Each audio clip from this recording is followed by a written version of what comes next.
ইনি হলেন অরূপ চ্যাটার্জি, একজন লেখক এবং একজন চিকিৎসক।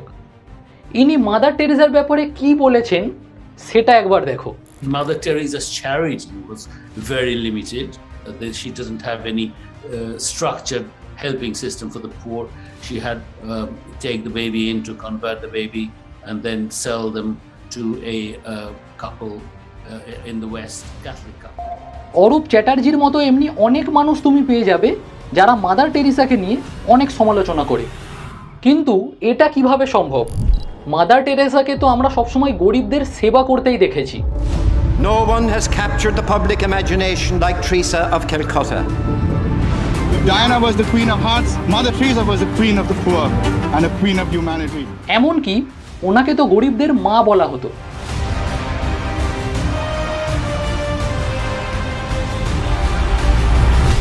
কিন্তু এই জিনিসটা পুরোপুরি সত্যি না। এই জন্য এই ভিডিওতে আমি তোমাদের মাদার টেরেসার ব্যাপারে এমন কিছু জিনিস জানাবো যেটা এর আগে তোমাদের কখনো জানানো হয়নি। শুধুমাত্র একটা জিনিসই মাথায় রেখো, যে এই ভিডিওতে আমি শুধুমাত্রই সত্যিটাই তুলে ধরবো। তারপরে তোমরা ডিসাইড করো যে মাদার টেরেসার ব্যাপারে তোমাদের কেমনি দৃষ্টি হওয়া উচিত।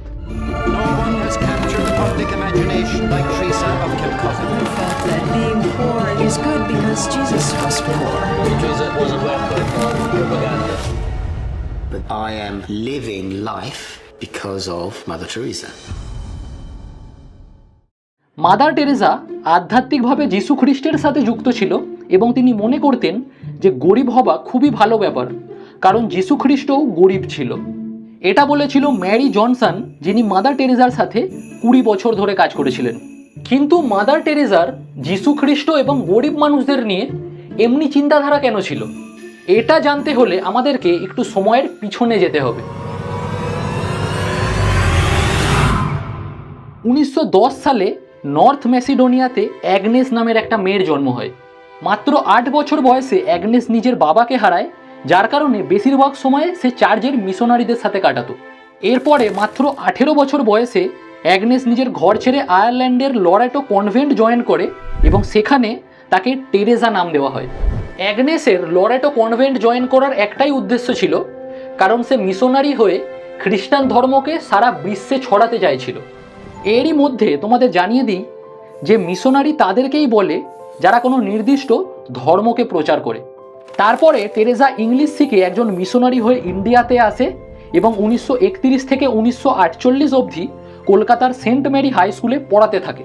কিন্তু সেই সময় বাংলায় খাদ্য দুর্ভিক্ষ চলছিল, তাই টেরেসা সেখানের গরিব মানুষদেরও দেখাশোনা করত এবং 1950 সালে সে নিজের দ্য মিশনারিজ অফ চ্যারিটি শুরু করে, যার লক্ষ্যই ছিল গরিব মানুষদের খেয়াল রাখা।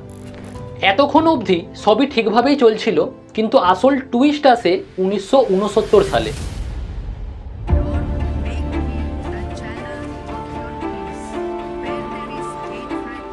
এতক্ষণে মাদার টেরেসা অনেক পপুলার হয়ে গেছিল এবং ওনার মিশনারি চ্যারিটিতে অনেক মানুষের সেবা করা হচ্ছিল, যার কারণে বিবিসি মাদার টেরেসার ওপর একটা ডকুমেন্টারি বানায় এবং সেটার পর থেকেই মাদার টেরেসাকে সারা পৃথিবীর মানুষ চিনতে শুরু করে। ওনার চ্যারিটি সারা বিশ্বে ছড়িয়ে যায়, আলাদা আলাদা দেশে আশ্রম খোলা হতো এবং পৃথিবীর সব জায়গা থেকে সিস্টাররা ওনার এই চ্যারিটিতে মানুষের সেবা করার জন্য যুক্ত হচ্ছিল। আর কিছু সময়ের মধ্যেই ওনাকে অ্যাঞ্জেল অফ ক্যালকাটা বলে ডাকা শুরু হয়।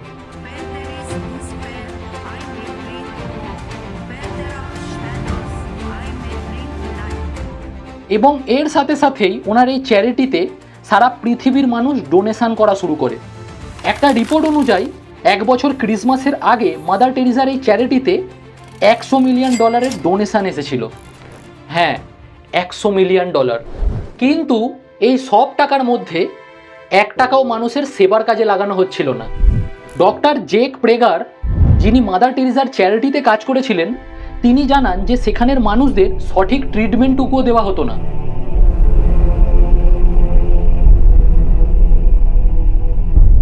এছাড়াও একটা ইঞ্জেকশন বারবার ব্যবহার করা, সব পেশেন্টদের ঠান্ডা জল দিয়ে স্নান করানো, The needles they used and reused over and over and over, and you would see, why are you not boiling water and sterilizing your needles? She says, there's no point, there's no time. বাচ্চাদের chain থেকে বেঁধে রাখা এমনকি সেখানের সব পেশেন্টদের একসাথেই রাখা হতো। All the patients had shaved heads. This is 2 rooms with 50 to 60 men in one, 50 to 60 women in another. They're dying. They're not being given a great deal of medical care. They're not being given painkillers really beyond. কিন্তু একবার ভাবো যে mother টেরিজার চ্যারিটিতে কয়েক million ডলারের donation আসতো, তাই তিনি চাইলেই এইসব পেশেন্টদের একটা ভালো হসপিটালে রাখতে পারতেন, কিন্তু তিনি এমনটা করেননি। এটা তো হয়ে গেল সেখানের পেশেন্টদের কথা, কিন্তু এবারে এইসব পেশেন্টদেরকে যেসব নার্সরা দেখতো তাদেরকে কেমনিভাবে রাখা হতো সেটা দেখো। ম্যারি জনসন, যিনি মাদার টেরিজার সাথে 20 বছর ধরে কাজ করেছিলেন, তিনি নিজের বইতে লেখেন যে এখানের নার্সদের দিয়ে ভিক্ষা করানো হতো। Eating whatever was begged or received, often including spoiled food. Spending hours mending the 2 or 3 sets of clothes given each sister. কোনো নার্সকে একা বাইরে যেতে দেওয়া হতো না, এমনকি তাদেরকে বাইরের কোনো মানুষদের সাথে কথা বলারও পারমিশন ছিল না। Limiting contact with family to once-a-month letters and 2 weeks of home visits once every 10 years. এছাড়াও এইসব নার্সদের হাতে চাবুক দিয়ে তাদেরকে নিজেদেরকেই মারতে বলা হতো। We had a little, sort of a rope whip with which we would beat ourselves every day. কিন্তু মাদার টেরিজার কাছে এত টাকা থাকার পরেও তিনি পেশেন্ট এবং তাদের নার্সদের ওপর এমনিভাবে অত্যাচার কেন করতেন? এর উত্তর লুকিয়ে আছে মাদার টেরিজার যিশু খ্রিস্টকে নিয়ে আধ্যাত্মিক চিন্তাধারার ওপর। আসলে মাদার টেরিজা এটা মনে করত যে যিশু খ্রিস্ট যেমন নিজের জীবনে ব্যথা পেয়েছিলেন, তেমনি প্রত্যেকটা মানুষদের তাদের জীবনে ব্যথা আর কষ্ট পাওয়া উচিত, যার ফলেই তারা স্বর্গে যেতে পারবে।